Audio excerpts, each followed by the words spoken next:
Good, I will begin then. I think you are looking at the event photo for this webinar, which is called MDMA-assisted therapy, New Hope for Trauma Patients, ?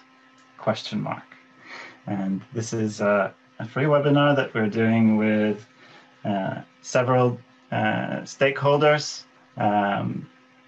WONSA, World of No Sexual Abuse, Osmond Foundation, and the Swedish Network for Psychedelic Science. We also have Dr. Corinne de Boer with us from MAPS Public Benefit Corporation. And I will briefly go through some practical information and tell you a little bit about Osmond Foundation before we start. So this is the agenda for today. We will begin with Dr. Corinne de Boer, who will be sharing some insights from the MAPS sponsored research on MDMA. After that, we will continue with a presentation by Dr. Gita Rajan, who will talk about the situation in Sweden. After which we go into a panel with myself and Dr. de Boer and Dr. Rajan. And we finish off at 6:40 to 7 p.m. with a Q&A, and that's when I'm hoping to have some questions from you guys. And so we are recording this webinar and we are streaming it to Facebook so that others can join as well. Of course, regular webinar etiquette, please mute your microphone at all times. I have my colleague and co-host Måns with me, who will be making sure that everyone is muted so that we can hear the speaker well. If you have questions, please send them to me in the chat as a direct message, and I will save them for the Q&A at the end. So all questions will be answered at the end. So that's today. And for those of you who are planning to watch the football that starts at 6 p.m., I understand it's an important game, but I assure you this will be more interesting and more important, I think. But we will, of course, record it so you can always come back and watch it. So this is Osmond Foundation. My name is Filip Bromberg. I am the chairman of Osmond Foundation. The foundation was initiated in 2020, it's last year, by Nätverket, or the Swedish Network for Psychedelic Science, together with Norrsken Foundation. And the purpose of this foundation is to fund and actively support psychedelic research. As you may be aware, there is an ongoing study at Karolinska Institute with psilocybin-assisted psychotherapy for depression. And this research was funded by Osmond Foundation. And the vision of Osmond Foundation is to already next year establish a Swedish Center for Psychedelic Research to really kickstart the psychedelic research field in Sweden. And the pictures down here are the board members of Osmond Foundation: Per Karlbring, Emma Kristersson, Niklas Adalbert, Åsa Nilsson, Dorothea Bromberg, and myself, Filip Bromberg.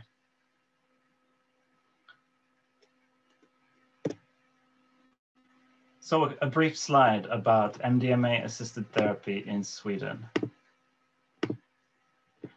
There are currently no ongoing trials with MDMA in Sweden. However, there's one project in preparation led by Dr. Gita Rajan, who is participating today. This project is in an early phase. It has not been approved, it has not been funded, but it's supported by Osmond Foundation, and we're working on beginning fundraising in a few months to hopefully get this research project started next year. And as Sweden is in the European Union, it is possible that MDMA-assisted psychotherapy will be approved in Europe as soon as 2023, maybe, but I will ask Corinne to address this topic. And because, yeah, that's related to how pharmaceutical research works. Of course, it may be much later. But in Sweden, more and more people are talking about this research. And if it is approved this soon, there's a lot of work to be done with regards to implementation of this new modality, which is not like anything that we have in psychiatry today. Therapist training will be a huge challenge, really. So we're hoping to come back to some of these questions in the panel discussion. And like I already mentioned, if you have any questions, please send them to me and I will bring them up. So with that, I will give the word to Dr. Corinne de Boer. Dr. Corinne de Boer is the Chief Medical Officer at MAPS Public Benefit Corp. She is a physician and pediatrician who worked many years in vaccine development before joining MAPS. She's joining us today from Port Townsend in Washington State. She will present on the MAPS MDMA pharmaceutical development program, including the latest research findings from a phase 3 clinical trial with MDMA-assisted psychotherapy for treatment-resistant PTSD. Very welcome, and thank you so much for being here, Corinne. Great, thank you, Philip. I really appreciate the referral to football, because I'm the one with a very heavy accent. I'm Dutch, so we're very proud. We're all watching football, so I would say go Sweden. And another practical thing, I'm probably gonna turn on my video when I'm sharing, because I live in a rural community and it doesn't work that well all the time. So let's figure out some logistics. So you guys are seeing the full slide, Philip and Mans. Are we seeing the good presentation, or do we need to switch? Thank you very much. I'm very excited to share this opportunity with the public here and very honored to present together with Team WONSA. So first I want to share some cultural and financial disclosures. I'm a cisgender heterosexual female. I'm a pediatrician by training. I'm educated in Western medicine from the Netherlands, and I've been working in clinical research in the United States for 20 plus years. I'm very privileged to come from a country that provides low-cost education, and I'm a full-time employee of the MAPS Public Benefit Corporation. We are a sponsored delegate of MAPS, and it's a fully owned subsidiary of that, and we are a tax-exempt charity. So I want to start with some disclaimers. We are still investigating the potential of this treatment. It has not yet been approved by the FDA, and it does not work for everybody, and there are risks. So I want to talk through several different topics. And I first want to talk a little bit about MDMA in history. So as you can see here, there's quite a long history of research with MDMA. And some of this research history was very helpful in building the program that we're going to talk about today. So it was first synthesized by Merck in Germany in 1912. It was patented by them, but was mostly shelved. It was only used a little bit by the US Army. In the early 70s, Sasha Shulgin independently resynthesized MDMA, and he tested the drug on himself. He only introduced MDMA to Leo Zelf, which was one of the first therapists. And after that, until for the next like 20 years or so, MDMA-assisted therapy has been used by many therapists. Approximately 500,000 doses were used for both therapeutic and personal growth. Then it was unfortunately placed on Schedule 1, and Rick Doblin, who founded MAPS, was able to get a hold of 1 kilogram of MDMA prior to the put on Schedule 1. I will talk a little bit later what that means, Schedule 1, for ongoing research. So then the FDA approved our IND for PTSD in 2001, and it took several years for MAPS to start the first clinical trial. The first trial started in 2003, and then by 2016, we had completed the first 6 trials. And with those data, we went to the FDA, and we were granted breakthrough designation, what basically means that the FDA is going to work together with the sponsor in reviewing protocols and trying to move this forward. So in 2018, our first phase 3 trial began, and I'm going to share with you some very exciting data about that first trial yet. And we completed that trial in 2020. Currently, we are about 1/3 away in our second phase 3 trial. And the other thing I want to say here, I'm standing here really on the shoulders of many people, many participants, many therapists, many MAPS and MAPS PBC people, many donors who are able to provide this research. So I'm very honored to do that. So a little bit about what is MDMA. The mechanism of action is not completely understood which is actually very similar to many drugs that are approved both in the United States and in Europe. So MDMA is a triple reuptake inhibitor, has most effect on serotonin and less on norepinephrine and not that much on the dopamine. What it does, it increases the serotonin in the synaptic cleft. And by that way, there's postsynaptic activation of different receptors, and it triggers the release of oxytocin, cortisol, vasopressin, prolactin, and ACTH. So what is PTSD? I think most of you are pretty familiar with it, but I want to explain a little bit. And the reason I have here on this slide a figure about the non-dissociative subtype and the dissociative subtype is because I'm going to show you some data, and you might have some questions about that. So a formal PTSD diagnosis requires at least 1 month duration of symptoms. And PTSD patients re-experience their traumatic events. They avoid trauma-related thoughts and situations. There are negative changes in beliefs and feelings, and the symptoms cause a lot of distress and functional impairment. In the non-dissociative subtype, there's an increase in blood flow in the amygdala, which is basically your fight and flight part of the brain. And there's a reduction of flow in the hippocampus and the prefrontal cortex. The dissociative subtype is a little bit the opposite. They're actually more muted. Instead of like outgoing and very aroused with their PTSD symptoms, they see there's a reduction of the flow in the amygdala.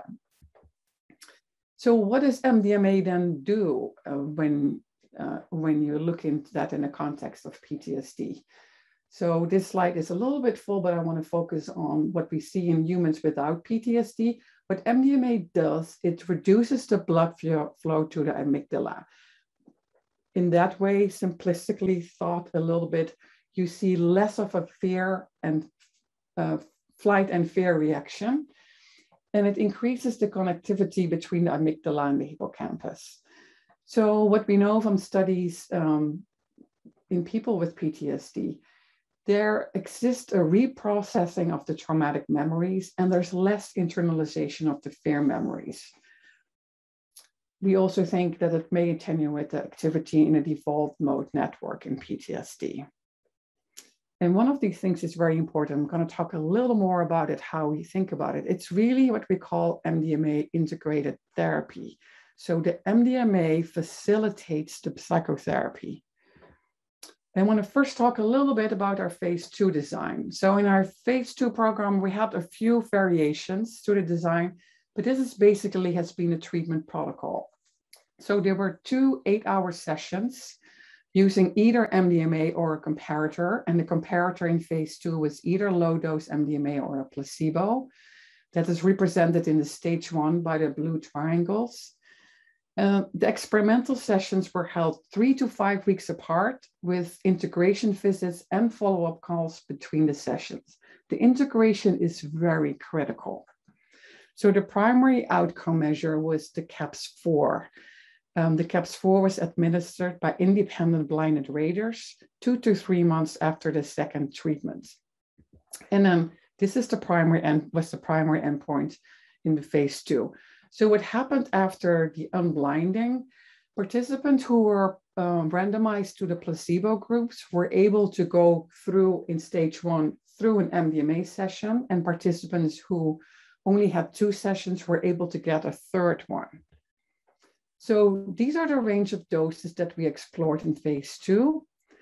We start, and I'll talk a little bit more. You see that in the next next slides when we're talking about the phase 3 trial design. We give an initial dose, and then we give a supplemental dose. In all of these studies, 91% of all sessions, the subject or participant took the supplemental dose. There are times what we call, when a participant doesn't want to take more MDMA, and the second dose of MDMA or the supplemental dose is given usually an hour and a half to 2 hours after the initial dose. That is done to make the duration of the effect a little bit longer, so the participant during the 8-hour session really gets the full benefit of what MDMA does. What MDMA does, in our experience, and Michael Mithoefer and other therapists have very long experience with this, it basically puts the participants in a safe space. And by being able to do that and the supportive therapy, they have a safe environment to go through their trauma, see it in a different way, and feel more comfortable doing that way. So what we came up with after phase 2, the therapeutically active dosage range was from 75 to 125 milligram. So this is a slide what I'm very excited about, because this shows the summary of those 6 pooled phase 2 data. On the left, you see the results in the control group. I always say we have really good therapists, and the MDMA therapist program trains them very well. So even if participants do not receive any active drug in phase 2 with either placebo or very low dose MDMA, the reason why we ended up with placebo in phase 3, we found that a low dose of MDMA actually increased anxiety, so it was not very effective. So 23% of the participants did not longer meet the requirements for a PTSD diagnosis. And on the right side, you see the 56% refers to the percentage of participants who did not meet the PTSD diagnosis at the end of the study. However, and that is very important in my mind, compared to other treatments that are approved for PTSD that have to be given for a long term and many doses, you see, in fact, wanes. What we actually see, we did a 12-month follow-up of the majority of the participants in the phase 2 trials, the total of 107. We actually see a further increase of the percentage of participants who lost a PTSD diagnosis. So that's very exciting. And that means this modality may prove to be a durable, shows a durable treatment response. So now we're going to our phase 3 trial design a little bit. It's very similar to phase 2. So our first phase 3 trial, there was a 1-to-1 randomization from either MDMA or placebo. Both groups received identical amount of therapy. The total hours of therapy is 42, because there are 3 preparatory sessions of 90 minutes each. Then the first session and the second and the third are all approximately 8 hours. We're starting with everybody with a little bit lower initial dose, 80 milligrams, and the supplemental dose is 40 milligrams. And to the second and the third session, we go to a total of 120 milligram most of the time. There is an option to stay with 80, but the majority of participants choose to go a little bit higher. And then there are 3 integrative sessions after each experimental session. And with this very clinical, we have like an observer blinded independent rater pool who looks at the outcome measurements. So we're currently, all participants who have been enrolled in this MAP1 trial, what we call our first phase 3 clinical trial, we're doing a long-term follow-up to try to get similar data as we've seen in phase 2 in an earlier slide. And every participant who has been randomized to placebo is eligible for a crossover study where they were able to get MDMA-assisted therapy. So I want to show a little bit of the demographics. And as you can understand on the left side, I want to draw your attention to that a little bit. This population has a very high suicidal ideation. On the left, you see lifetime positive ideation, and it's always important in a randomized controlled trial that the demographics are pretty similar. So more than 90% had positive ideation. Up to nearly 40% in both groups had serious ideation, and then positive behavior, which is identified as a previous suicide attempt or something significant enough to be hospitalized for a suicide attempt, is about 1/3. The reason I want to draw your attention to this, in most trials for psychiatric drugs, participants who previously had a suicide attempts were excluded. We don't do that. Participants, we only exclude participants who had a previous suicide attempt at 6 months prior to the start of the study. So as you can see on the right side, so the mean age was pretty similar between both groups. The majority of participants were female, and the majority of participants were white, unfortunately. I'll talk a little bit more about that later. But there's very high percentage of comorbid major depressive disorder, more than 90%. And there was a lot of developmental trauma. Veterans were approximately between 15 to 20% in both groups. Then a little bit about the trauma history. But people think about PTSD, and that might be more in the US than in Europe. I'll admit that. People think a lot about veterans. Well, we did definitely have veterans in our study, but the majority of trauma in the MEP1 participants was either sexual assault or sexual trauma. And for one third of the participants, their principal trauma occurred during childhood.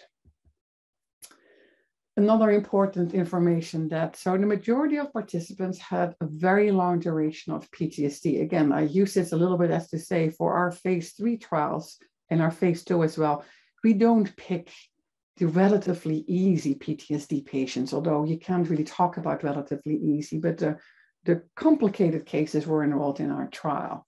So the average duration of PTSD was 14 years. And here I go to very excited results. You can see the smile on my face, but when our biostatistician showed us the results, we nearly fell off our chair, because I'm going to draw your attention first to the right side. I've been working in pharma for 20 plus years on different indications and different compounds.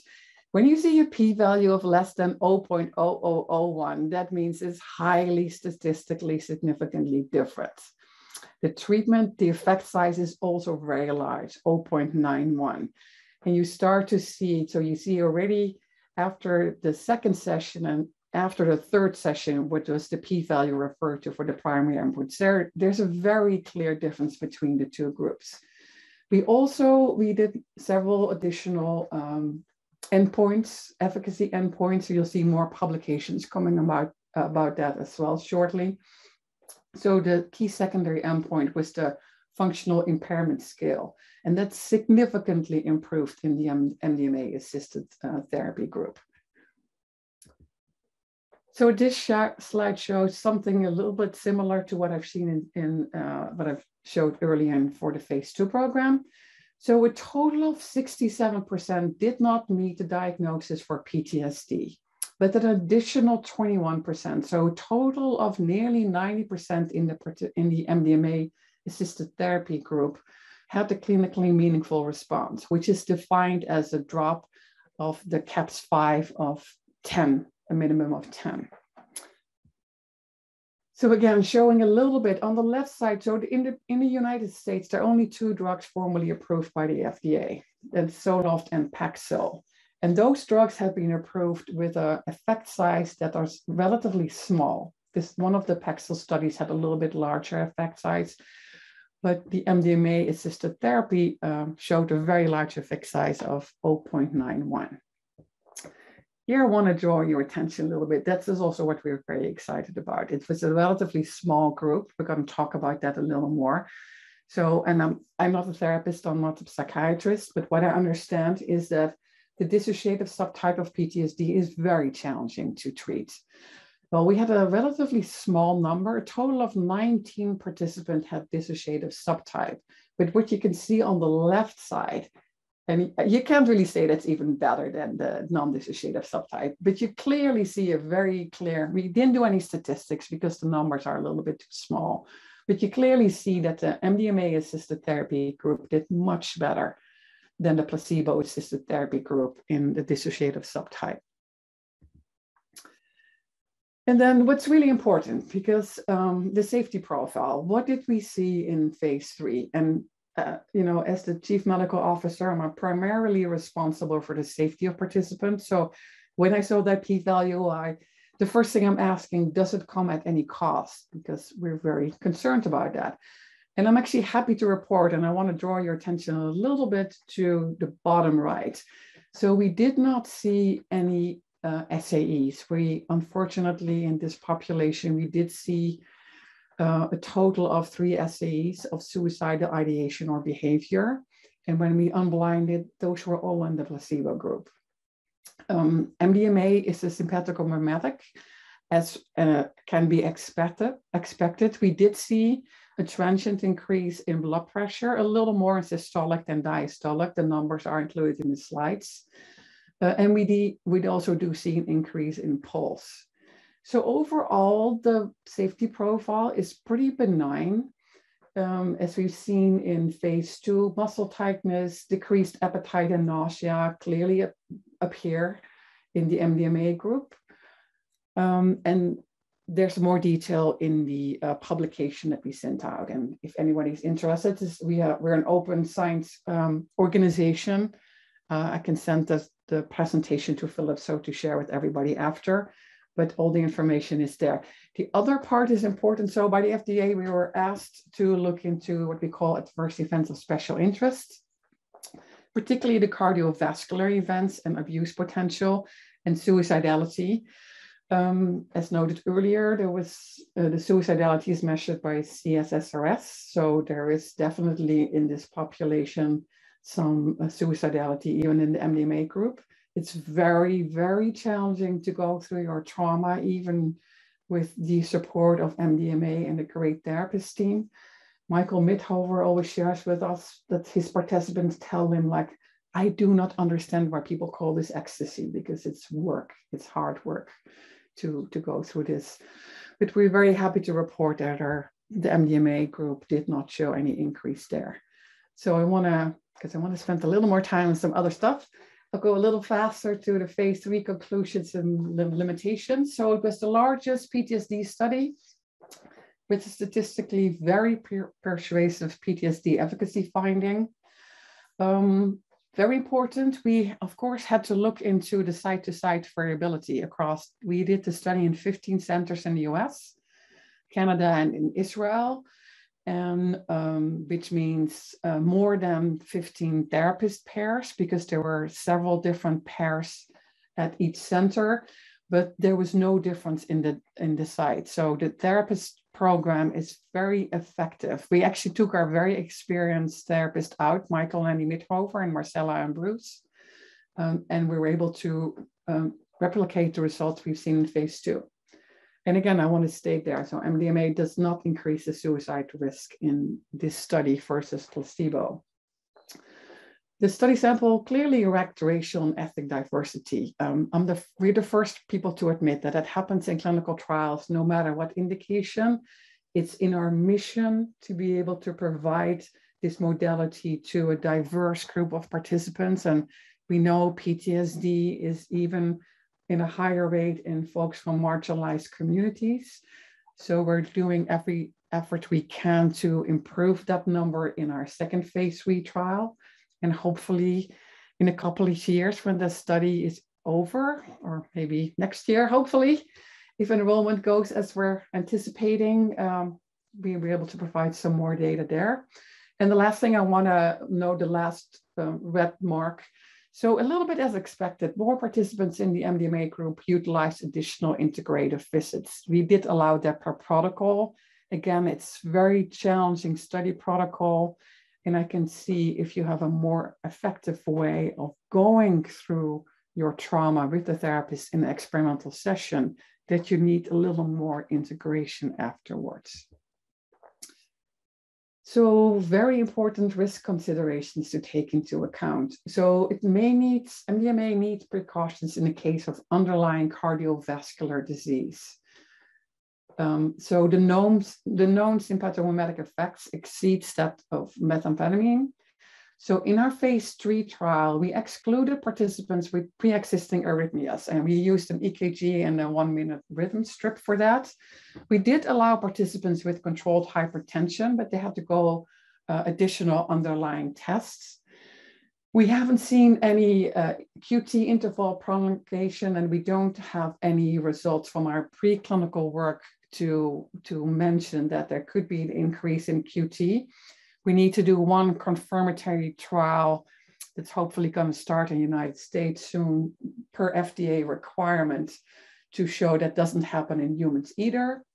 But the risk is mitigated by the administration of this drug under the direct supervision or observation of a clinician, and the prescriber is on call for emergencies.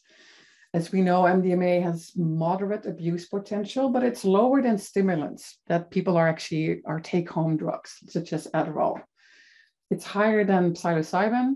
The 8-factor analysis suggests a schedule 4 for psilocybin. I'm going to talk a tiny little more about rescheduling later on. But the risk of diversion and dependence is mitigated by the fact that it's not a take-home medication, and it will never be a take-home medication. So I want to quickly show this slide because I realize I'm running out of time. Sorry, Philip. So we're doing an expanded access trial as well. The FDA granted us treatment of moderate PTSD in the United States for 50 treatment-resistant PTSD patients. That's basically what's called in the United States compassionate use. We're doing that for several reasons. It's a little more like a lead-in towards how this modality is going to look in the real world. And then let me pass this slide because I really don't want to go into time later on. The only thing I want to say about this, if you guys want to read through, is normally that happens in other indications as well. Phase 3 has to be relatively restricted because we need to get this modality approved. Post-approval, we're working towards gathering more clinical data to provide information in the label. We're working towards a limited absolute contraindications. So the co-administration with MAO inhibitors will definitely be one of those. And we need to clearly identify participants who are good for this modality. But the official label negotiations will start at the end of the NDA review process. It's guaranteed there will be a REMS program, which is a risk evaluation and mitigation strategy program. As I said earlier, this will only be administered by trained providers, and the distribution model is TBD. So the current situation is for MDMA, any prescribing physician in the EU or the US need to get a DEA Schedule 1 license. So Schedule 1 drugs are defined as drugs with no currently accepted medical use and a high potential for abuse. So we need to get MDMA rescheduled, not us, the DEA will ultimately need to do that. So we're working on what's called an 8-factor analysis. We proposed probably the way we're looking at it. We're hoping we're going to be able to get a Schedule 3 drug, but we're not sure. And a Schedule 3 drug, an example of that is ketamine. And those are substances with a moderate to low potential for physical and psychological dependence. So really quick slide here, MDMA, because there's going to be a question, we could do it a little bit later on as well. We did some cost effectiveness analysis from phase 2 data. So it's cost saving, and third-party payers will likely to save money within 3 years after the coverage. Quickly again, the global regulatory strategy.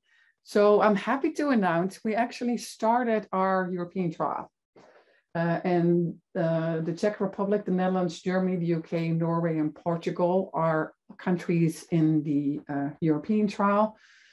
We started the study in the Netherlands and in Czech Republic and in Norway, and we have a couple of participants enrolled in the Netherlands. We're going to focus we are a nonprofit organization, so we can't do everything we want. We wish we could. We're going to start with approval, working with approval for the FDA. The year that Filip was mentioning is our anticipated approval for in the United States. We anticipate the EU will be a little bit later. We're already having some discussions with them. We're working on a strategy because it's a different way. You can go for mutual recognition, or we can get it approved in all countries in the UK. That needs a little more discussion. In my experience, EMA is usually a little more strict than the United States, so we'll see where that goes. And lastly, it's very important to us. We're having a different health equity initiative to ensure access to demarginalized communities in the United States and globally. So we did a specific therapist of color training program. It's very important for participants of color to have therapists of color and people who relate to you as a therapist, particularly when you go through a very challenging trauma. So we're working on that, and I'm actually happy to announce that we are currently in a process of the largest MAPS-1 training program ever. Currently, we have over 300 therapists going through one cohort. We're doing another very large cohort starting in the fall of 500. We currently have approximately 1,500 therapists trained. We hope by the end of this year, more than 2,000, and by launch, 3,000. And that was it. Thank you very much. Thank you, Corinne. Such a pleasure to hear about the recent developments, and it's very inspiring, and it makes me hopeful. Thank you, me too. So we'll move straight over to Gita before the panel, when we will start the discussion, and also later take questions from you guys. So just a brief reminder that if you have questions during the talks, send them as a direct message to me, and I will write them down, and then we'll get back to it toward the end. So now introducing Dr. Gita Rajan. She's the founder of WONSA, which stands for World of No Sexual Abuse, which is a Swedish foundation and clinic specializing in complex PTSD among survivors of sexual trauma. She recently defended her PhD thesis, which is called Sexual Violence, Epidemiology, Treatment and Access to Healthcare, which she will talk more about today. And she will also help us understand a little bit what the current situation looks like in Sweden and what the needs of this patient groups are. Very welcome, Gita Rajan. Thank you, Filip, for that presentation. I'd just like to start to say thank you to you, Corinne, for the presentation. It really makes me very happy and warm in my heart to hear you talk in this holistic way, with the holistic approach that you have, that maps how you recognize the importance of the power relation and the importance of equality, and to be able to feel safe and to recognize and all those stuff. I just want to say thank you. Thank you for that.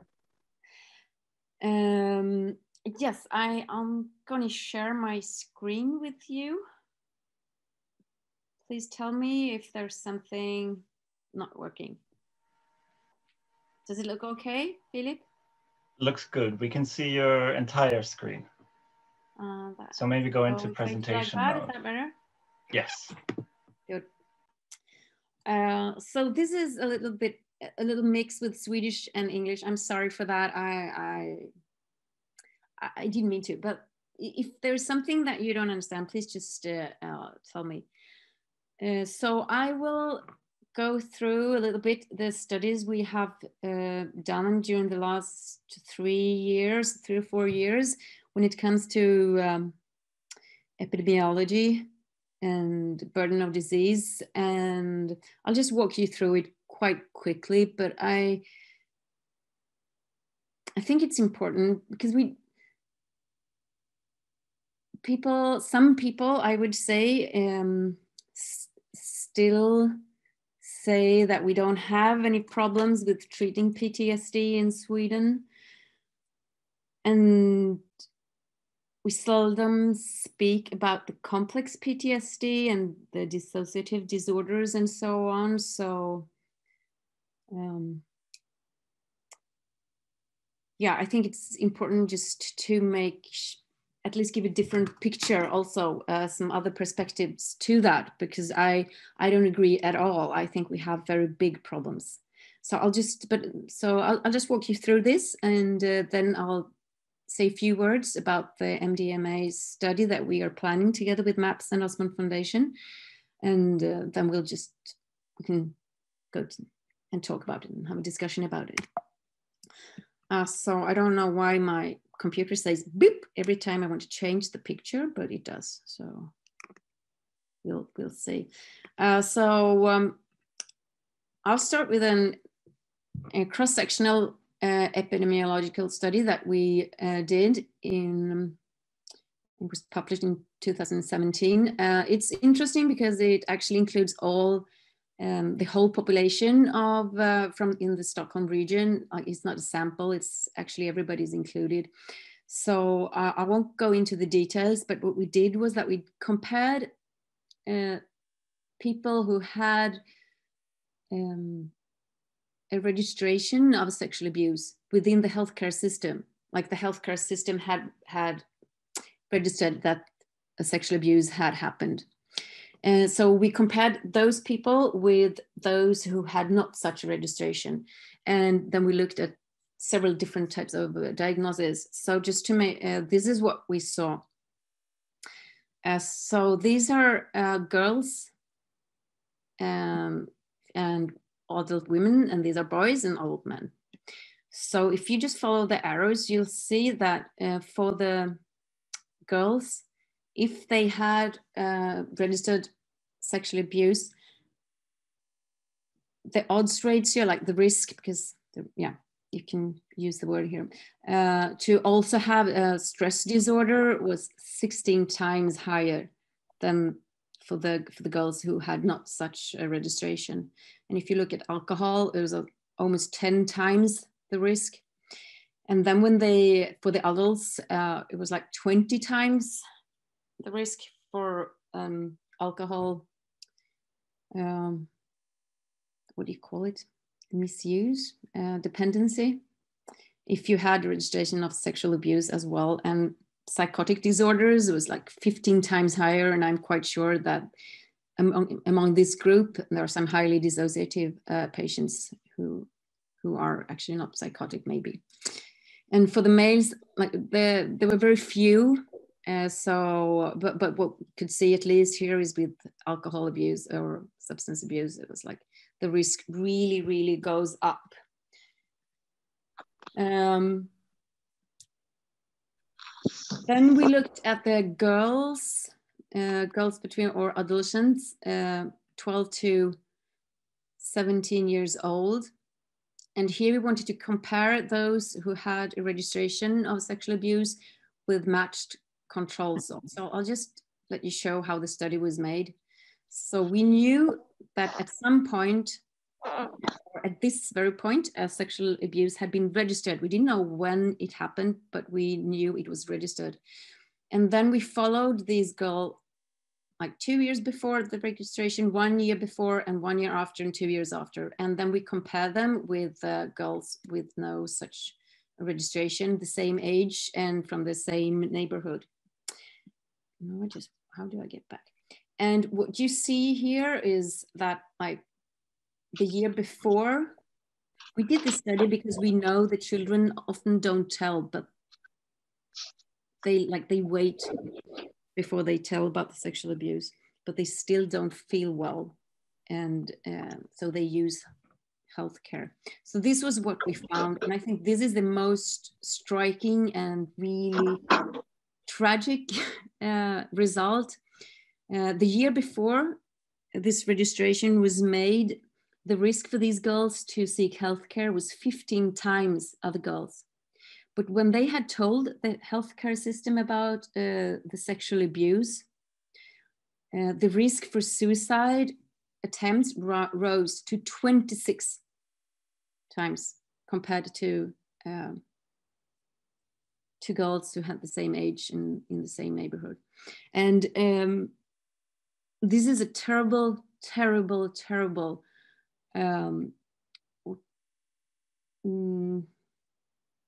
what should you call it? It's not a mistake. I mean, it's a failure. It's a failure from the healthcare side, not to be able to help these girls find enough hope to want to live. So this was really, really serious. And then when we looked at the,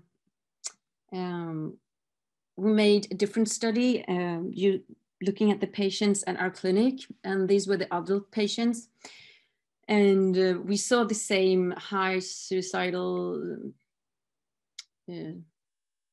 risk for suicide in this group.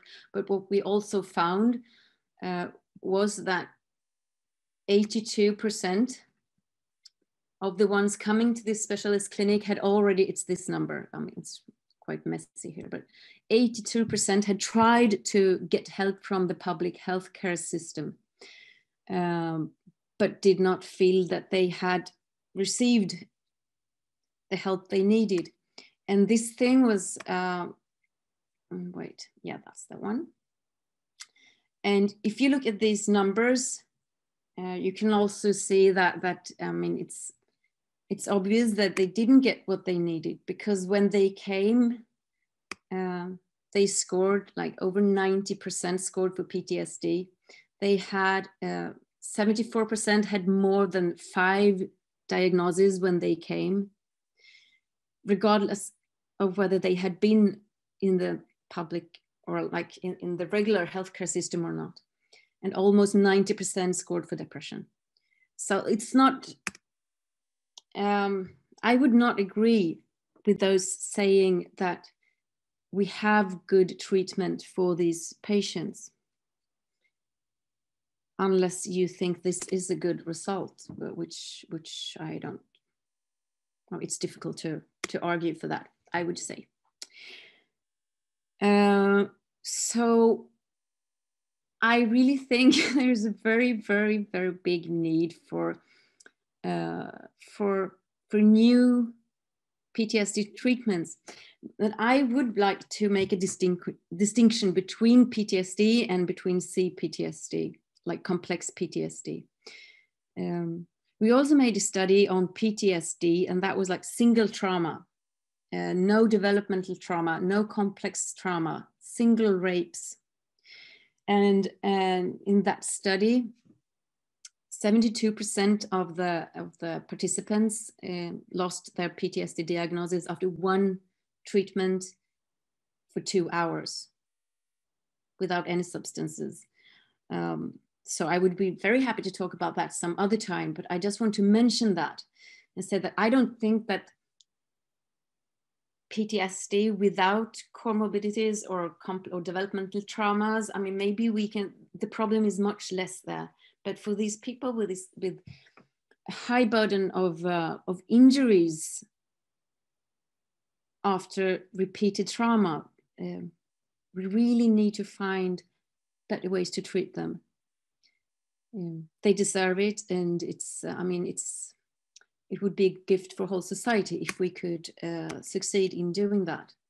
So that is why we are very, very interested in, wow, I think I forgot this one. Oh, I'm not really sure where I am. Sorry, I'll just go out from this one. So that's why we are very interested in MAPS. So we're thankful for all the work that you have done and keep doing. And we really hope that we will be able to get started with this MDMA study that we really want to do. So there are some features when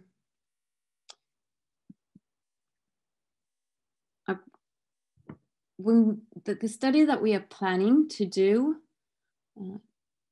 is based on the MAPS protocol, but we are like now working on some adjustments, because what we can see is, and this will be very interesting to discuss with you, Karin, as well. And we have this discussion with MAPS, it's ongoing right now. But we find that our patients in general are maybe more,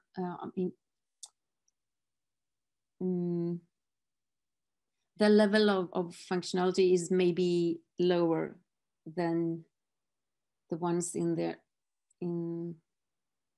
the present studies. So what we want to do, what we plan to do, is that we will include patients that are already in treatment in the clinic. That means that we will know them very well, and we will know why they're stuck or where they are stuck, what problem they have, that they have difficulties overcoming. And we want them to have a good alliance with their main therapist. And this is really important to us because they have, many of these patients, they have such big difficulties with trust and attachment. So it's not possible to work with them unless you know them, unless they really trust you. So we will include patients from the clinic that have a good alliance with the main therapist. And then during the MDMA session, the main therapist will be in the room together with two more profiled MDMA therapists, but all of them will be trained. We will also use in that when they have taken the substance, it will be almost impossible for our patients to, you know, lie down and close their eyes and waiting for something to happen that they do not recognize. That will not be possible. So we are planning to, in the time when the substance starts working, they will work with a timeline that they are very familiar with, and that they have worked with a lot together with their main therapists, so that they like have a frame, they know what to do, and they won't need to be worried about feeling the substance and so on. It will also be obligatory for all of them to stay overnight, at least one night. This is because, I mean, several reasons for that, but one of them is that when highly traumatized people, many times they don't have a very big social network. Maybe they have no one at home when they come home. Yeah, we can just stop there. We want them to stay overnight, and they will have the possibility to stay for 3 nights.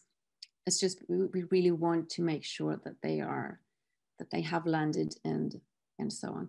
But for the rest, it's very, very much like the MAPS protocol, that we will prepare them before, and we will have integrative sessions in between. They will have up to 3 sessions, possibility to try 3 sessions, and all therapists will be trained for MDMA therapy. I think that's enough. Can I jump in and ask a question, Gita? Please do that. That would be much better.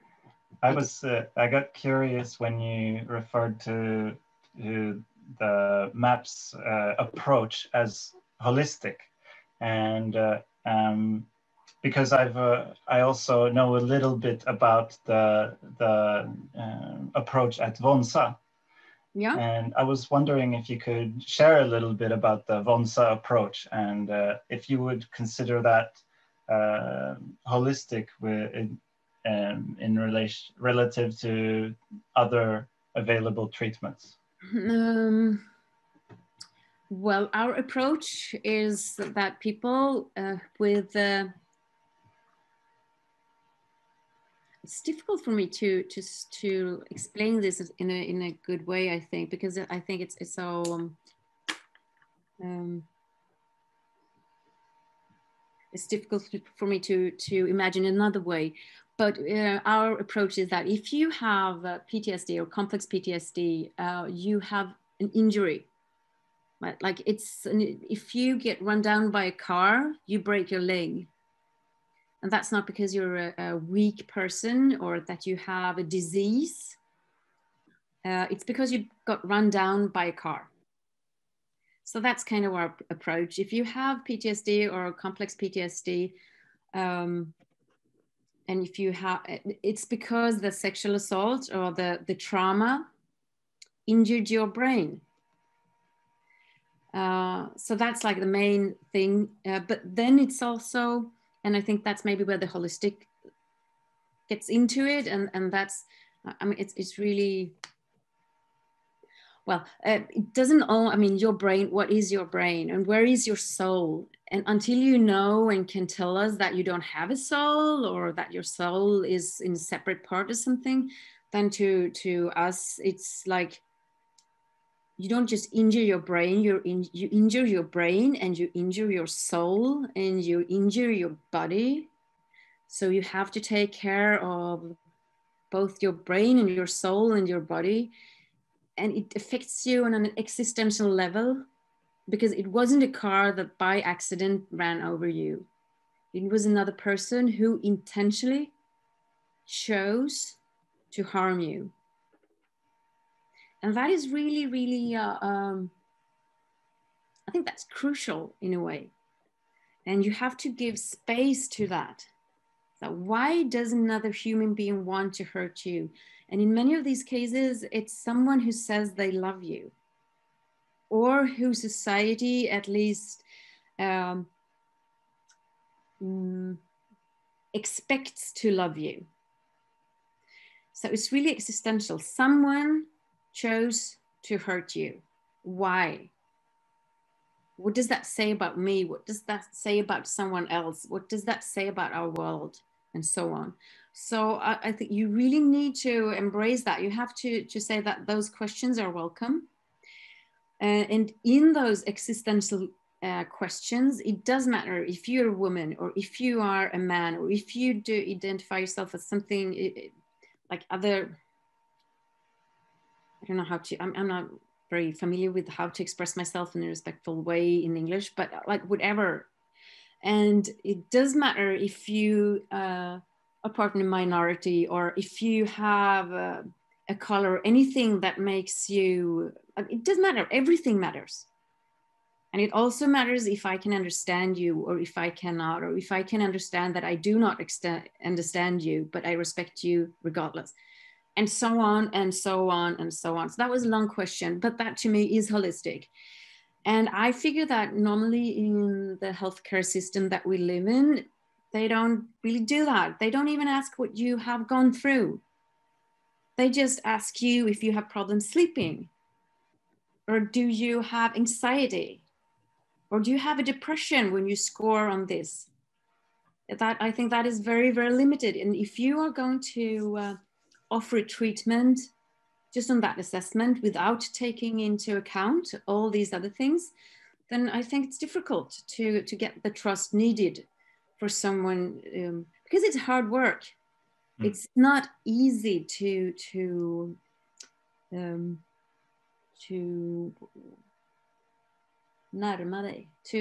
mean, it's not easy to work through these kinds of fears and to work through these kind of trust difficulties. Also with a brain that's injured. So you really need to be respectful. You really have to try to meet these people and to create an environment where they can work. So that's what I mean. But that is also where MDMA is very, very interesting, since it helps creating a safe environment for the brain, the soul, and the body if it's made in the right way. On the other hand, it's really, really risky if you don't know what you're doing. So that's, and it's not for everybody, as Corinne said. So, yeah. Another question. You started your presentation with saying that there is this idea that we have good trauma treatment in Sweden, and you disagree with that, and your research shows that it's not the case. Why do you think that there is this idea? Well, Filip, that's a very interesting question. And I'm not sure how to answer that without, I mean, I can just have my speculation. Do you want to hear my speculations? Yes. So, there are different perspectives. I mean, you can go into from different angles. One angle is that that the people on our decision makers do not know what trauma is or have no experience of what it is. I mean, that's not really likely because it's spread all over there, but maybe that could be some of it. Or it could also be the opposite, that they are, but they have not recognized it. So that's one thing. But then it could also be that for society, these questions are really, really tough. Like, how are we supposed to deal with the fact that we as human beings are actually hurting each other? I think that's one way of dealing with it, is to say that we don't. That people are just making these things up. And even if we did, it's not that dangerous. I mean, that is actually a good point of view if you want to protect yourself from reality. So that could be one thing. It's not logical anyway, because it's not rational not to treat things that are treatable and instead just allow it to cost a lot of money and to cause suffering. That's not logical. So it's not logical, it's not rational. So I don't know, but I guess that if you then continue to say something, I mean, the longer you push it, the harder it is to admit that it was the wrong way, that it's not true. I don't know, Filip. I can't give you a good answer, but I know it's complex. And I think the most important thing is if they know it, if they know that, if they are aware that they are making a mistake or not. And it's also important to understand if they're prepared to change, if they understand. But I completely disagree that we don't have a problem. I think this might be a good time to invite Corinne to join us to start the panel part of the webinar. And we will be talking, the three of us, for about 30 minutes. And then we'll start going through the questions, which I would love for you to send me in a private message. But I think that's a good place to start, perhaps, to hear Corinne's thought on the current state of trauma treatment, or if any other reflections. I think the big problem is, as Kita is stating, and I obviously don't know the state in Sweden there. The problem is with the existing treatments, because we understand, even though when we're talking about the FDA, there are only 2 drugs approved, off-label, people use other medications and other therapies as well. And other therapies, prolonged exposure, we've seen positive results in the literature. However, there's a really large dropout rate. And again, we're comparing the MDMA-assisted therapy for only 3 sessions to SSRIs, SNRIs, other medications that are tried for PTSD. The problem is with most of those, effect wane after some time. So to be really blunt there, I think the treatment, long-term treatment of PTSD is lacking big time. There's a high unmet medical need for it. And I'm pretty convinced that no matter where you are in the whole world, that's the case. So we're providing with MDMA-assisted therapy, I think it's another tool in the toolbox for this population that's in need for more and effective and longer duration of treatment. I agree, and something that is important also is that to understand is that this is a treatment that's been tested in treatment-resistant patients. So is that correct, Corinne? That the patients in the ongoing research are patients who have tried other treatments? Yes, yes, yeah. We haven't done any de novo yet, and we're talking. As you can probably imagine, since we're hopefully 2 years away from approval in the United States, we're already working towards commercial and how can we do this, like post-approval. The label we're anticipating, we don't say you can't start anything prior to this modality. And I think there probably will be providers who are happy to start this when somebody is first diagnosed. But realistically, I would say prescribers, there's more a question back to your people in attendance here, the therapists and the physicians who are going to prescribe this modality. It's probably going to be more like a second or maybe a third line treatment, but I don't have any concerns with the right screening of the right participants to have this be a first line treatment for PTSD. But we're going to see how that works out, right? What we call the real world after approval. But you're absolutely right that people in our trials have tried other treatments prior, and it can be either medications or therapy treatment. So that touches on another subject that I wanted to bring up, which is related to implementation. Let's actually bring this therapy out of the research and into society, into the hospitals and the clinics. Because as a clinical psychologist, I know that there are many treatments, talk therapy treatments that are very effective in research. But when you look out into the hospitals and see and actually check how is this being used, then it's rarely as effective as it is in the research. What do you? I'll ask both of you this question, but perhaps starting with Corinne, what do you think is the main challenge to implementing MDMA-assisted therapy in society? Well, we need to do, I think, what I always try to say to people when we talk about people who understand the power of these psychedelic medicines are already in our ballpark, right? Most of the time, when you see the science and you read the story with the right selection of the right patient, this really could be a very good opportunity. For broader acceptance, post-approval, I think we need to educate the field. And we're talking about family physicians, not just psychiatrists and psychologists, but people who are first line seeing these patients. I think part of it is also being able to make a diagnosis. I think PTSD is probably underdiagnosed in the world. And then realistically, as I always say, like that's why we're talking a little more about the number of therapists. This is a pretty intense therapy. And right now, but we already, because we've seen also with our clinical trials, we have way more participants who want to be able in the trial than we have slots for.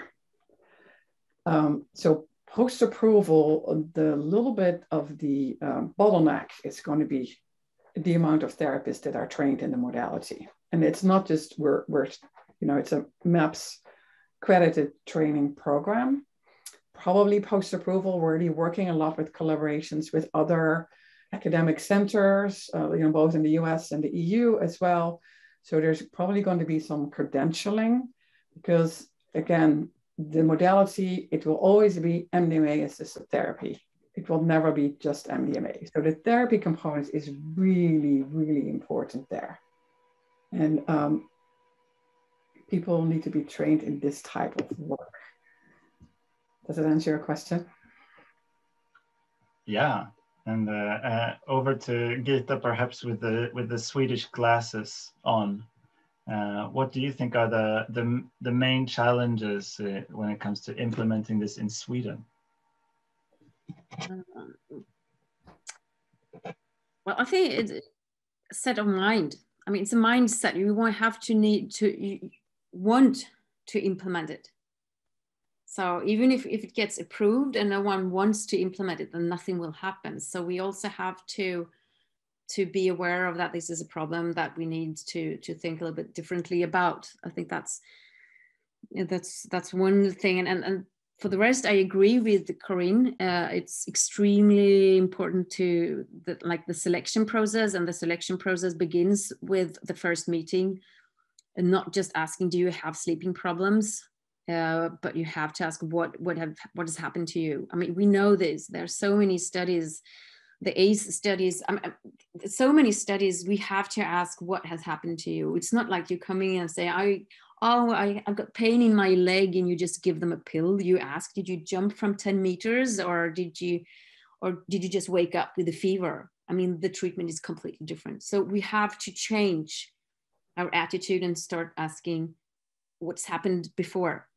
What do you think is the reason for why you feel like you feel, and so on. So selection, which starts with assessment and diagnosis and so on. That's really important. And I also think that we should discriminate between different types of PTSD depending on how severe it is. I think that's important. But I also just wanted to say that, as Corinne said, and as you said, Filip, that there's a dropout rate, and for example, when it comes to prolonged exposure, we have patients that have been referred to prolonged exposure, but they faint. They go into the room and they start to do prolonged exposure, and the patient faints. And then they say, yes, this doesn't work. So it's really, really important to understand. I'm sorry, I think I'm really repeating myself. But we have to understand that it doesn't work for everybody. And there is no such a thing. I mean, if you have a hypertension, we have 50 different medication possibilities, because we know that nothing fits everybody. So we have to have that kind of approach, I think, to this as well. And then again, right selection, well-trained therapists, and I don't think when you start, you should never start like on a broad area. So now everybody should do this on all levels. I think it should start at some specialist clinics, so we can, so some people get very good at it and can help others, because we can't go to the US every time we need to. I mean, we have to get it here, and we have to find our own system on implementation, in order to be able to help each other and so on. So, yeah. I have a question back to you, both of you as clinicians there, because what we see, with the start of our EU trial, I mean, the understanding, PTSD is now a label per DSM-5, right? But practically, what we see in Europe, there's a different understanding of PTSD, and it's basically how you really diagnose that, because there's such overlap in my mind. That's what I'm thinking about. It's depression, PTSD, anxiety. There's a whole spectrum of that. So how do you see that in Sweden? Because I do hear, like in the Czech Republic, it's somewhat different, and in Spain as well. And it's really sort of it sounds a little rude to say it's like a made-up concept, but we're following DSM-5. But how are you doing it? How do you diagnose PTSD in Sweden in the real world? I think that's interesting, Filip, because you and me, I mean, you're a psychologist, I'm a physician, and already there are different, I mean, I would guess there are some differences, even if they shouldn't be. And then I'm working at a special clinic for sexual traumatized people. So I can start and just say that we always go from the other direction, and we ask what they've gone through. So we screen them for adverse childhood experiences.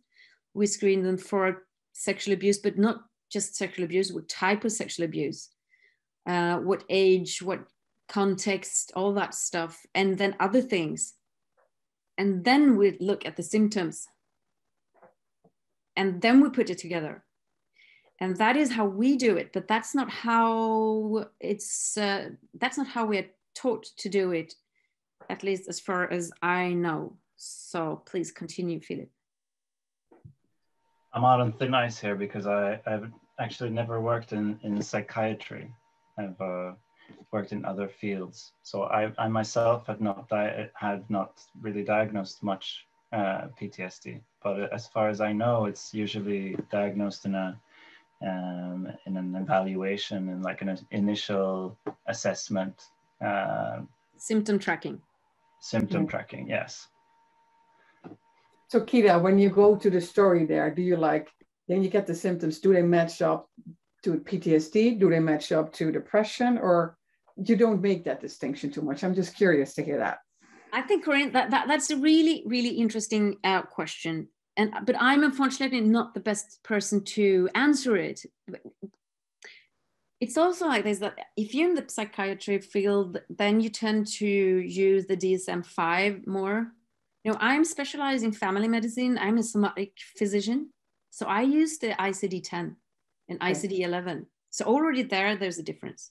Yeah. And then it is actually told, it's spoken out in the Swedish healthcare system that we should not treat causes in psychiatry. We should treat symptoms. And that is said. And that, of course, makes it even more difficult. If you have symptom checklists, where should you put it? Because you can use different symptom checklists and get different answers. So if you want them to take, I know this is kind of a bit sensitive area, but if you want them to take, for example, some SSRI medication, then you can choose symptom checklists that makes it more probable that you will give them SSRI. And it also relates to payment, I'm sure for insurance companies, very similar story there. Yeah. We don't have the insurance companies, but we do have pharmacological. So that's a fact. But I'm not the right person I can't answer that. I can just raise these questions and say that this is. Yeah. I think it's always great when a discussion raises more questions and we want to talk about it more, right?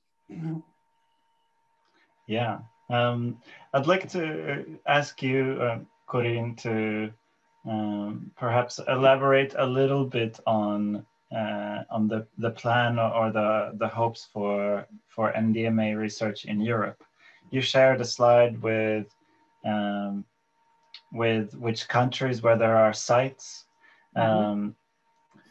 What are the steps? What needs to happen before Europe catches up to the US with the US? Okay, so we're doing our first phase 2 trial, and that's what we call MP18. Those were the countries that I included in that slide. That's the only phase 2 trial we need to do in Europe. Then we're going to phase 3 because the phase 2 trial is an open label. So all therapists are trained. Every participant gets MDMA-assisted therapy. And it's basically a training protocol for the therapist. Because in part of the MDMA training, you do a lot of online work, you do role play, but a really big part is also when you've gone through the majority of the training is to get supervision. So all of the therapists who are currently in MP18 and who are enrolling participants in the different countries go to the training program, get supervision, and then they sort of are qualified.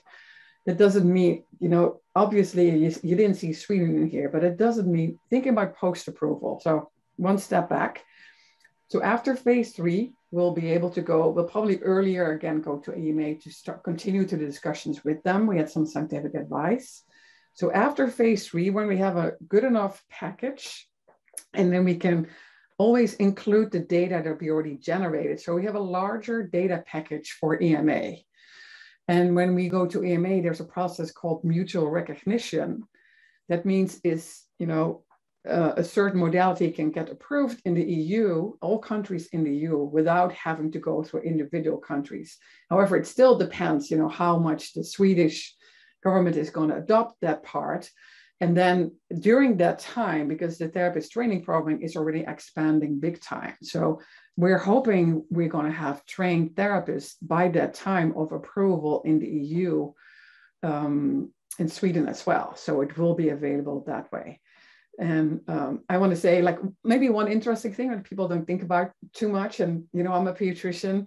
I've done, we used in the past when I had to prescribe medications, it's a lot of off-label. So there's actually a pediatric plan. You have to have a pediatric plan, both in the EU and the US, to get a modality approved. So what the pediatric plan means, from birth until 18 years of age, you need, it doesn't necessarily mean you need to do studies in all of that, but you need to evaluate it. Like, so we ended up, like, we got what's called like a complete waiver for 0 to 7 years of age.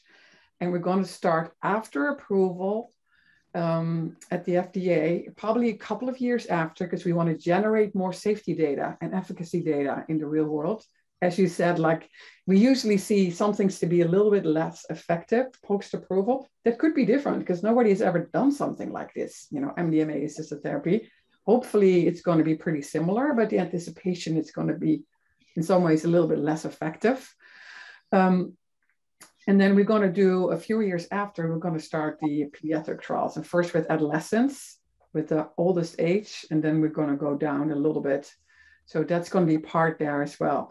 And right now, I don't really have a number of, you know, and I hate to say, like, it might be available in Europe, like maybe 2 years later, because it's really challenging to say at the moment, because you're right.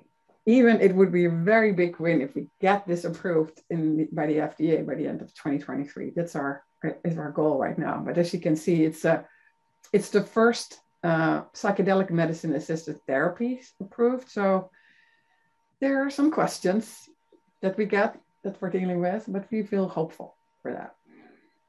I can imagine with the demand, if it was approved in the US but not in Europe, it would create a huge new almost industry of medical tourism. People traveling to the US to treat their PTSD. Yeah. So that's why it's really important for us to go to Europe as well. And as you understand, there's other medications, you know, Compass is doing, you know, the psilocybin assisted therapy. When you're talking about our own modality, yes, I hope not. I really hope we're going to be able to provide it as soon as possible in the EU as well.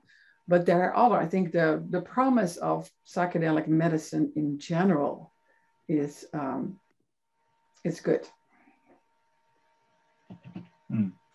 Filip? Yes?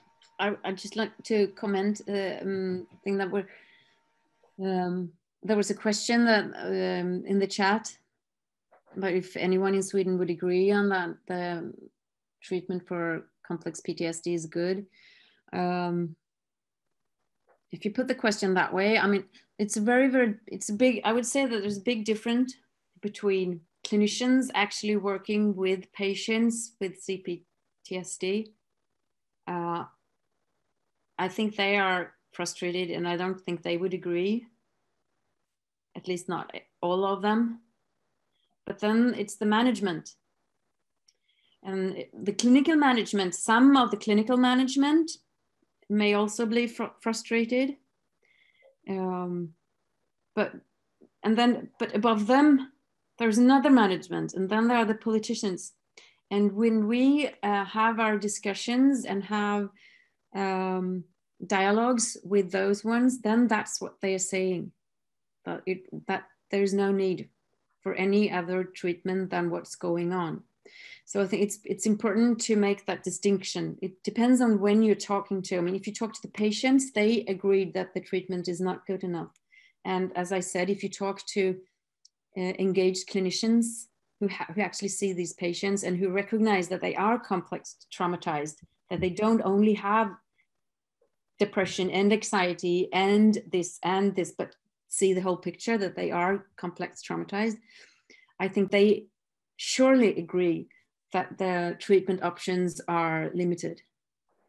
So I hope yeah. more clear. See I'm not sure, Philip, it's okay. See another question about abuse in the chat. So there is a lot of comorbidity, and we do. We're probably going to be able to generate some data.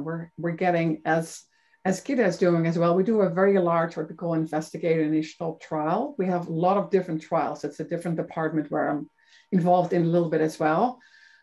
So there are questions to explore substance use disorder. For example, we got a question like, do we try to treat the substance use disorder in-house in the clinic first, and then try MDMA-assisted therapy also in-house right after? So we have the hope that with the chance of that the substance use disorder, if that's what the person who's asking the question is talking about, can be reduced a little bit as well, or a lot. You know, we have to see. I don't have all the data at the tip of my hand about that, but I know people are looking into that. And it's definitely an indication we're also interested in. So when you talk about the regulatory process, we're going for MDMA-assisted therapy in PTSD first. But getting other indications added on later is relatively easy. You usually only have to do one extra study. But again, we are a nonprofit. If anyone is so inclined, I'm doing the push here, mdma.org/donate, then we can do more work. Yeah, that's a little bit, I hope I answered that question okay. Thank you. You may donate to us as well, to WONSA. That's okay too. Yeah. Oh, we want money as well. That's why we're doing a free webinar. I know. I was just. I'd like to come back to the topic of complex PTSD, because Gita, you're hoping to do what could be the first study of MDMA-assisted therapy for complex PTSD, and you were discussing some changes that you feel you might need to make to the protocol, and I'm curious of your impression, Corinne. Do you think that, I mean, you had a slide on it, but perhaps elaborate a little bit on what we know about complex PTSD, and if it seems like a good idea to use MDMA-assisted therapy. I think so. Well, we had like the slide I was with about the dissociative subtype versus the non-dissociative subtype. And when Bessel van der Kolk, and people might know him, he wrote the book, The Body Keeps the Score. He's actually one of our investigators in Boston. When he saw those results, he literally nearly fell off his chair, because he's like, I've never seen, because it's so challenging to treat. So that's very promising. And again, we're going for the indication for PTSD of any cause, of any severity. So we used in the first phase 3 trial with severe PTSD. And in our second phase 3 trial, we're actually going a little bit lower to moderate PTSD. But yeah, I have no reason to believe. Sorry, I'm just seeing the question there in the chat. How do I don't want to deny your question. It's challenging. I think that there's a lot of things happening in the psychedelic medicine field in general. It's at MAPS BBC, we're trying to show the values we believe in. And Bessel van der Kolk is a very good researcher, so I'll leave it at that.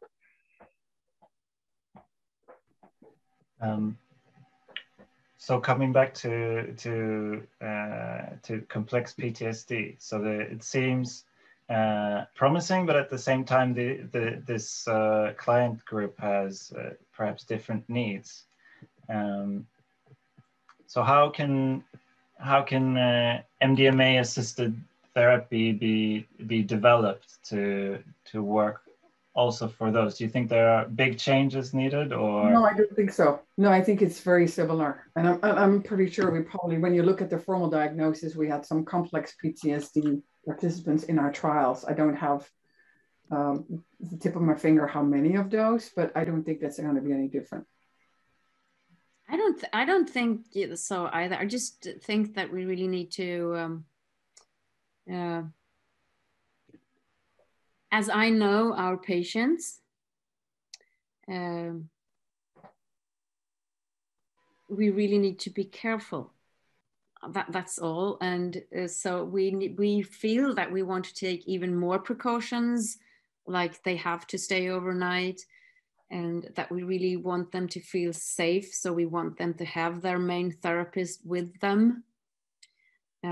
It's more those things that I feel, that trust issues, attachment issues, so that they feel safe from the start to the beginning. So, yeah, and that's the part, that's a really good point, Kita. And that's what we see, the way we think. And I, again, Michael and Mdma have been doing this for a very long time. When during the therapist training, what I did part of it, like watch the videos, it's really about building the trust. It's actually the trust between the medicine, the participant, and the therapist. And that really integratively works together really well, because it's very challenging. It's a profoundly working medications. It's definitely not for everyone. That's the other part, where the preparatory sessions, what we see in our clinical trials, and when we're talking a little bit post-approval, it's really important to build that rapport for the therapist together with the participants. We're calling them on purpose, actually not subjects, but participants, because they're participants and not necessarily patients in a trial either, but building that rapport so the medicine can do its work. And it's actually the participants themselves that's doing the work. It's not necessarily the therapist, nor the drug. The drug gives the participant the opportunity to feel the way it works on the brain. There's a safe space. They're able to work themselves through the trauma, create new memories. So I really want to stress that part, that it's a collaborative effort between all three of them. I think if I could just say something there, Corinne, I think it's really nice to compare it with other stuff that like how people heal. Like if you have a fracture in your leg, maybe you have to put like the legs together, and then maybe you need the yips, what do you call it, the white stuff. Yeah. Cast. Sorry? Cast. Yeah, thank you. Then you have to put the cast. But it's not me putting the legs together nor the cast that's healing this leg. We are just giving them the environment or the right tools to heal. Actually, it's the leg itself that regenerate and grows together again.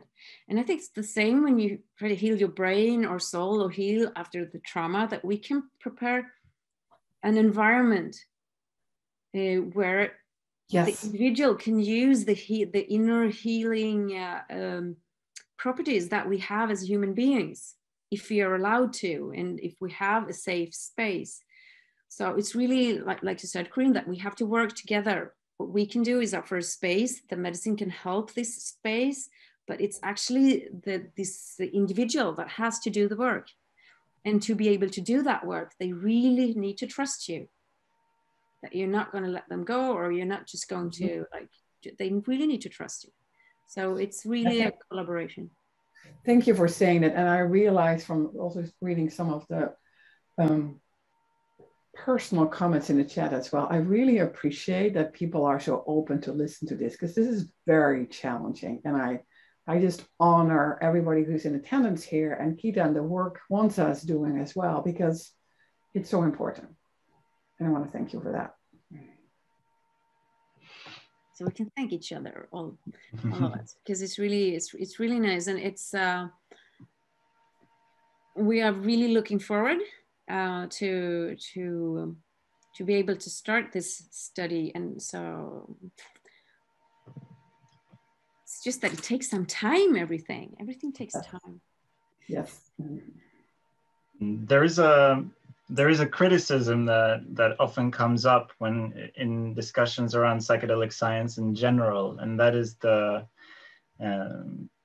placebo paradox, or the the argument that it's impossible to make a to set up a proper blinding in a psychedelic trial. What is your response to that criticism, Corinne, and where do you see this going? Yeah, thank you for asking that. That's a really important question, and maybe folks can remind themselves. When I showed the slide, that's exactly the reason why we have independent raters who are assessing the caps.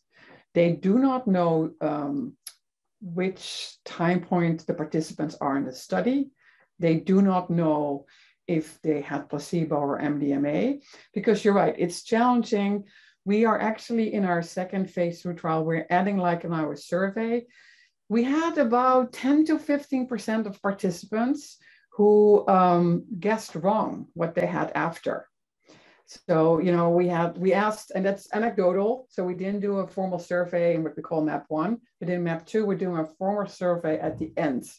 So we're asking the participants what they thought they got, with how much certainty. That's, we worked a lot together with FDA because that's a challenge all the time. That's why we initially tried the lower dose of MDMA, and that really didn't work but it is, to me, pretty interesting to hear. I even had some well-trained therapists who've been doing this for a really long time, that during a session, because we don't talk about that during the sessions. In the prep session, the chance of getting randomized to placebo is discussed a little bit because it can be challenging. And people who sign up for the phase 3 trials know they have the 50% chance of placebo. But there are some well-trained therapists who even guessed wrong a few times. So because, yeah, when somebody goes back into their trauma, it can be, with a good set of therapists, it can be a good experience as well. When we're planning our study, it will not be an RCT, and we won't have a placebo group. We'll just be an outcome. Yeah, thanks for reminding that. Yeah, I think that's very. But for us, we know we have already known the patient for at least 1 year. But I would say that most of the patients that will go into this trial, we will have known them for 3 years, and we repeatedly track their symptoms. Which means that we know their symptoms from 3 years back. And if they then suddenly, after the MDMA sessions, get better, then that's also interesting, like, because we've known them for such a long time before. But as I said, this will be an outcome study. And that's also because we don't feel that it's ethical. We can't do that to these patients. It's not ethical. They're too sick. We can't, if they choose to go into this study, then we have to give them the substance. That's how we see it right now in this first feasibility study. Yeah, I agree with you. And I just to answer Scott's message as well. I think I misspoke. We don't necessarily create new memories, but there's a reconsolidation of memories. So what we think what happens a little bit with MDMA is like, you know, you have a memory about the trauma, what happened, and it was there, but you're experiencing it somewhat again. And then, you know, what happens with short-term memory, right? You take it out of the storage for short-term, and then it gets into long-term. We're hoping, and again, the pure mechanism of action of MDMA is not known. But again, it's not known for any psychedelic medicine, for actually any drug we're giving. A lot of drugs get approved without knowing exactly how it works. But that is the latest thought about that. So we're reconsolidating the memories of the traumatic event. Could you perhaps share a little, Corinne, of MAP's reasoning when it comes to placebo and ethics? As yeah. So unfortunately, 2 answers to that. Like, as a pediatrician, I always when I've been heavily involved with the pediatric plan that we approved. I did that like 4 years ago as a volunteer. Even in pediatrics, it's even like stronger. So for the pediatric trials, we have a 2-to-1 randomization. unfortunately, to show that this modality works, to get something approved, you have to have a one-to-one placebo in this case. And we have like the breakthrough therapy designation. MAPS worked for a really long time on the development of this phase 3 protocol together with the FDA. We have what's called an SPA, a special protocol assessment. So we went back and forth about certain things, and the one-to-one randomization to placebo is non-negotiable, basically. But an SPA means that the data we generate, we're nearly guaranteed an approval based on the outcome of these data. Unfortunately, that's what you need to do. You need to generate those data. Otherwise, you won't be able to put your claim in there. But I hear your concern, and I share the concern about the ethics. That's why in a study like for Gita and a lot of the investigative trials, it's not needed. There's absolutely no need to do placebo control in this case. And I would never, even if he would have come with a proposal, I would have said, no, it's do own label. So we're very grateful to you that you've done this placebo, and to all the participants that have the courage and strength to do that, because it's just thanks to that study that we can do this one and not needing a placebo. Yeah, and I want to also state as well, Philip, to explain, like every placebo participant goes over into the crossover study. So ultimately, everybody gets MDMA. Unfortunately, the placebo participants, it happens a little bit later. That's an important aspect, that yeah, that it's not now or never, so to speak. Yes, yes. How, is it 6 months, the crossover period? You know, it depends. You know, all of these protocols need to be approved by the IRB and as well. So, and the study, you know, MAP1, we're actually very grateful that we're able to complete it, because COVID-19, which is still ongoing, happened right there. So we were pretty far with enrollment in last March in 2020 when COVID hit, and we had to completely shut the study down initially, and then we had to reassess, and we were able with proper COVID procedures to move forward. We were already at a time that most of the participants were enrolled. So I'm providing that background information because that means, like, unfortunately, between the start, so some of the early participants at the start that happened in 1818 had to wait longer than 6 months to do the crossover, because we're just about to start the crossover study. I have a few questions from the participants, from the audience. There has also been some questions in the chat, but there's been some questions sent to me. So I want to bring them up now, and to everyone, if you have a question, there's still an opportunity to ask it. You can send it to me or write it in the chat. You can also raise your hand if you want to ask your question in person. Just remember that we are recording the webinar, so you will be visible on the internet. So first, a quick detailed question for Gita, and I will actually post it in the chat because it's easier to, if you read it, Gita. So, was there any categorization or definition for what's so-called registered abuse, or how does this registration work? No, like so in this study, there are several weaknesses. It's a register-based study. That means that we got access to registers of diagnoses and of codes for registration. It doesn't say anything of how the registration was being done. So there is a very, very,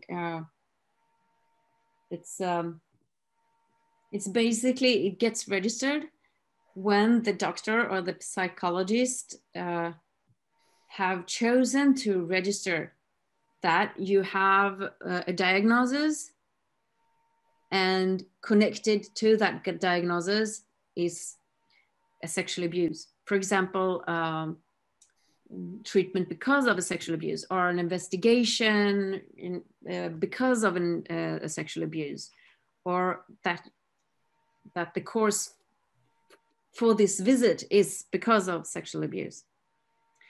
This means that the registrations are really few as compared as to the true amount of sexual violence and sexual abuse among the population. But still the numbers are so, the differences between the groups was extremely high. So even though this weakness is in the study, the result is it's significant. It's very stable. Right. And a couple of questions about the therapy component of MDMA-assisted therapy. So one question is the therapy model that was used for integration in the phase 3. Could you share a little bit about the integration part of that is what happens after the dosing session?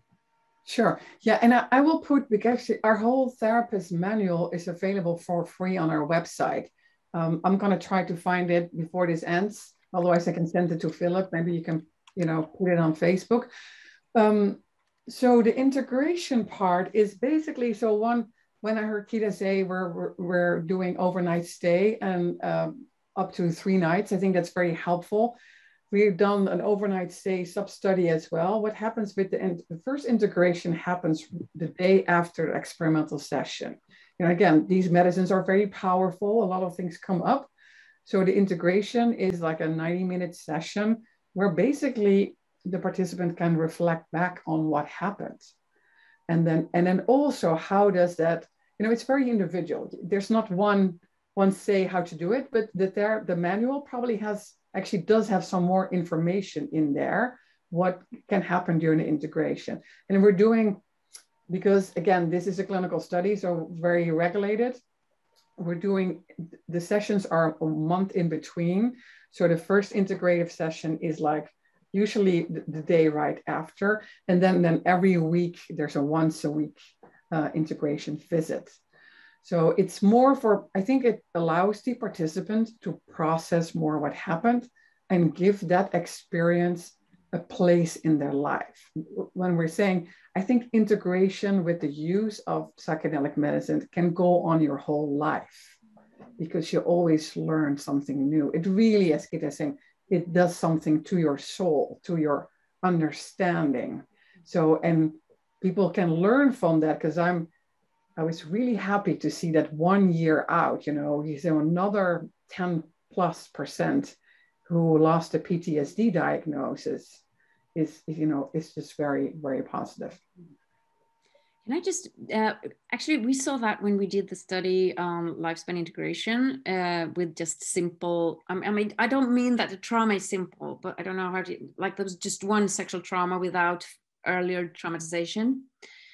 So we actually also saw an increase after 6 months. And I think that's the thing, that if you actually target if you heal the injury, like if you don't just address the symptom, but you heal the injury, then I think that, this is now my speculation, I have to be very clear on this. But if you heal the injury, I think that there's a possibility that the body keeps healing itself. You give it a push, you help it. And then the body can use its own healing power. But this is my speculation. But that's what we see when we did this PTSD study as well. After 1 session, that they kept getting better. I completely agree with you, Kita. Yeah. And what we did in that study, it's the inner wisdom that. Yeah, and what we did in this study was that we addressed the memory processing. We did not expose a lot. Just very little exposure, but it's like you're teaching the brain, you're helping the memory, the traumatic memories, to hook into the right time. So you really understand that it's over. And with that understanding, you can start healing. So that's, but that's, I mean, that it's completely different if you do it. If you have a well-functioning brain, not traumatized, and something happens, then you can easily make that correction. It's not the same if you have had repeated trauma, different people, I mean, that's a completely different story. So I really want to me, it's very important to make that distinction. But I just felt I wanted to say that. Thank you. So we have to finish. I don't want to go over time, but I do have one last question from Ravad. Do you want to take the mic? Yeah, sure. Can you hear me clearly? Yes. Yeah, appreciate it. Thank you. We'll turn on the video. Thank you very much for this very interesting seminar, Doctor, and also Gita, you Filip. Amazing, sensitive topic. I have a quick question, which is a little bit a form of criticism for the therapist himself as a participant in this work of therapy, the psychedelics world.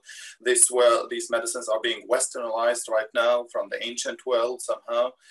Specifically, my question is that in like old models, ancient people who use these medicines in healing ways, they use the word holistic, of course. So they approach not specific symptoms, like today we are dealing with MDMA somehow just to get approved to diagnose a specific disease or a specific disorder somehow, which we have a hard time to define, we have a hard time to diagnose, but they holistically approach the entire mindset that the person has. And as you also mentioned, that it takes a long time for the person to process the experience that they have, because it's a very, very powerful experience.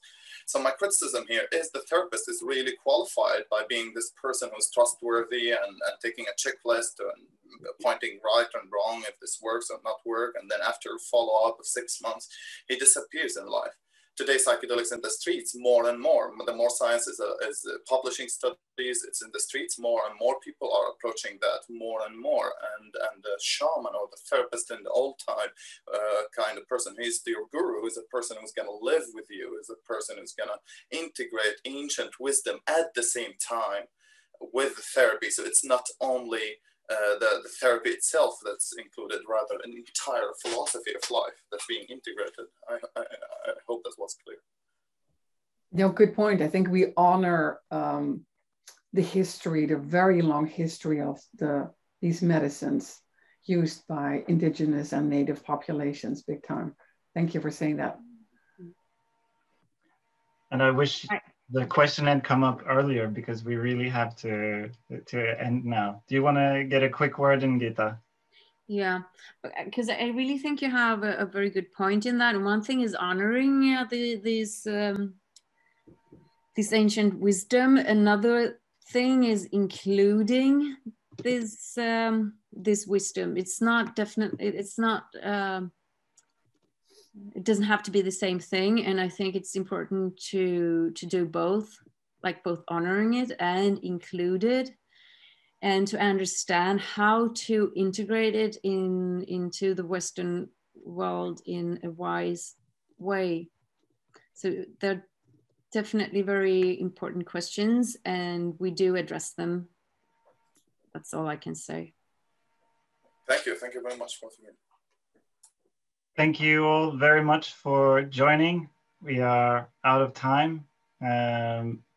It's been really beautiful to listen to you and to have this discussion with you. I hope we will have an opportunity to talk more in the future. Great. Thank you so much. It's really an honor to be here. Thanks for inviting me. Same to you.